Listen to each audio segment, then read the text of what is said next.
ఒక లక్షకు 10% ఇంట్రెస్ట్ అని ఇలాంటివి ఎన్నో ఉన్నవి, యాప్స్ కానీ ఏవేవో ఉన్నవి. అందులో మీరు కన్యా రాశి వారు ఈ 2023 ఆగస్టు నుండి మీ బిజినెస్లు అద్భుతంగా ముందుకు వెళ్ళినవి.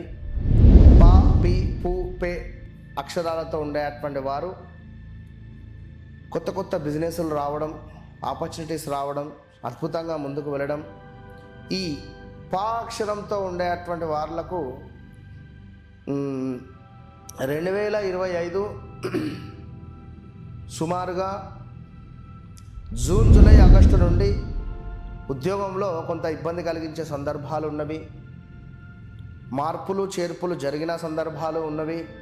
మరి ఇట్టి మార్పులు చేర్పులు జరిగినటువంటి సందర్భాలలో కొంత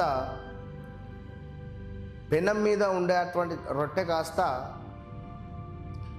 పొయ్యిలో పడేటువంటి విధంగా ఉంది పరిస్థితి. ఎందుకయ్యా అంటే విపరీతంగా నెగిటివ్ ఇంపాక్ట్ ఉండడము, నలుగురు చూపు మీపై ఉండడము, అబ్బా వారికేంది అనే విధంగా ఉండడము, ఇది కాస్త మీకు చాలా నెగిటివ్ ఇంపాక్ట్తో ముందుకు వెళ్ళేటువంటి సందర్భాలు ఏర్పడే పరిస్థితి ఉన్నది. వివాహ ప్రయత్నాలు, తండ్రి లేని సంబంధాలు ఏమైనా రావడం కానీ, అదేవిధంగా వివాహము జరిగేటువంటి తరుణంలో అంతా సెటిల్ అయిన తర్వాత పిల్లగాడు నచ్చలేదనో, పిల్ల నచ్చలేదు అనో, అబ్బాయి ఇట్లాంటివి కొన్ని కారణాల చేత వెనక్కి వెళ్ళడాలు కానీ, విదేశీ ప్రయాణాలలో ఉండేటువంటి వారికి కొంత ఇబ్బంది కలిగించే సందర్భాలు ఏర్పడడం కానీ, అది మరీ ఉద్యోగానికి సంబంధించింది. ఎవరైతే కన్యా రాశి వారు ఉన్నారో మీ తండ్రి గారికి ఆరోగ్య సమస్యలు రావడం కానీ, అదేవిధంగా ఇంకా ఈ కన్యా రాశి వారికి బిజినెస్ రిలేటెడ్ పెద్ద మొత్తంలో లాస్ అవ్వడం కానీ, ఆన్లైన్లో డబ్బులు పెట్టడం కానీ 2023, 24, 25లో ఆన్లైన్ రిలేటెడ్ పెద్ద ఎత్తున మోసపోవడాలు కానీ ఇలాంటివి ఉన్నవి. సో 2026 ఆగస్టు నుండి 2027, 2028 ఆగస్టు, ఈ 2 ఇయర్స్ మీ జీవితంలో ఎన్నడూ చూడని మైనస్ వాతావరణం మీరు చూస్తారు. చాలా అంటే చాలా జాగ్రత్తగా ఉండండి. ఇప్పటి నుండే జాగ్రత్తగా ఉండండి. ఏది ఎలాంటిది ఉన్నా సెటిల్మెంట్స్ చేసేసుకోండి. 2026 ఆగస్టు నుండి మీరు సిన్సియర్గా 2 సంవత్సరాలు పనిచేయాలి. మీరు ఎంత సిన్సియర్గా 2 సంవత్సరాలు పనిచేసినా కూడా బట్టగాల్చి మీద వేసే పరిస్థితి ఉంది. సో ఈ రాబోయే 2 సంవత్సరాలు తప్పకుండా మీకు అమృతంగా మారాలి అని అనుకుంటే ధర్మమైనటువంటి పనులను చేయండి. ధర్మో రక్షిత రక్షిత, ధర్మాన్ని కాపాడే ప్రయత్నం చేయండి.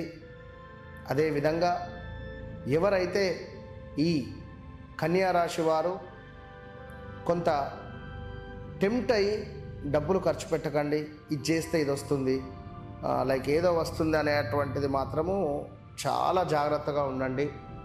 ఎందుకంటే ఇవాళ రేపు ఒక లక్షకు 10% ఇంట్రెస్ట్ అని ఇలాంటివి ఎన్నో ఉన్నవి, యాప్స్ కానీ ఏవేవో ఉన్నవి. అందులో మీరు ఒకవేళ డౌన్ అయితే మాత్రము ఇబ్బంది ఎదుర్కొనేటువంటి సందర్భాలు అయితే ఉంటాయి. కనుక తప్పకుండా అలాంటివి దూరం చేసుకోండి. ఈ 2026లో మరి ఈ కన్యా రాశి వారికి ఒక వ్యాపారము మొదలు పెట్టాలి అని అనుకున్నా, అదేవిధంగా వివాహం చేసుకోవాలి అని అనుకున్నా, ఏది మొదలు పెట్టాలి అనుకున్నా 1కి 2 సార్లు మీ వ్యక్తిగత జాతకాన్ని చెక్ చేసుకొని ముందుకు వెళ్తే బాగుంటుంది. లేదు అని అనుకుంటే మాత్రము చాలా అంటే చాలా ఇబ్బంది కలిగించే సందర్భాలు మాత్రము ఎదురవుతాయి. మీరు తప్పకుండా వెంకటేశ్వర స్వామి ఆరాధన చేస్తూ ఉండండి. అదేవిధంగా కాలభైరవ స్వామికి కూష్మాండ దీపాన్ని పెట్టే ప్రయత్నం చేయండి. ఇంకా వ్యక్తిగతంగా మీకు సంతానమో లేదా వివాహమో లేదా విదేశీ ప్రయాణాలో లేదా మాకు ఈ బిజినెస్ బాగుంటుందా బాగుండదా ఇలాంటి వ్యక్తిగత విషయాలకి తప్పకుండా మీరు సంప్రదించండి. కింద కనబడేటువంటి నెంబర్కు. వన్స్ నన్ను కలవక ముందు, నన్ను కలిసిన తర్వాత అనేటువంటిది మీ లైఫ్ టైం గుర్తుండిపోతుంది.